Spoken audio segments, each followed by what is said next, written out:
what should boards be thinking about? They like this technology. It has a lot of benefits. I know we've scared everybody. That's what we do. Yeah. But boy, what are the positives? What should they be asking? Here it is. Open up your aperture. Don't just think about facial recognition. You guys mentioned a lot about liability. I get it. But I think you can actually have some insurance protection if you have an algorithm running on a pool that will detect somebody falling into a pool, right?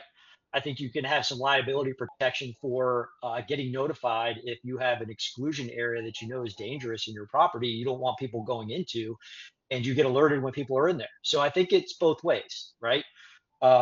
Here's the thing. If you are looking at investing this, as always, when you're looking at technology, be careful of the technology push versus pull. If somebody comes to you and says, I have this great piece of technology, be very wary, right? That's what we call technology being pushed onto you.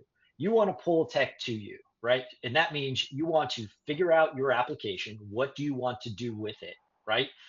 Spend some time, talk to some people, build up requirements. And then when you do your research and you go out and you start looking at vendors, you have a list to tell them and say, hey, this is what I want done. Or you don't tell them, you just say, hey, like, what can you do? And you're like, nope, nope, nope, yes, right?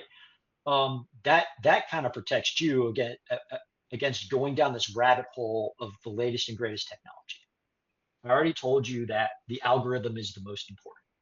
So if you get into negotiations with a company who has a nice software, you really need to understand where their core algorithm comes from and who developed it.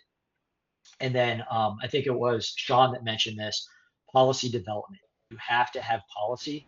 Very often we will bring a new technology to the game, and then we'll be like, oh my God, I didn't think about that. We need to write some policy around it. Nope. I think a reasonable approach to be is, hey, we're looking at this. Let's start to build some policy around it right now as we're going into and as we're looking at technology, because that can help us inform that policy. So establish your requirements, take a look at your the algorithms, and then not only that, I said the cameras. The cameras are also important. How detailed they can get. So if you're looking at infrastructure investments, buying new cameras, you're going to want to make sure that those algorithms can support that to set you up for success.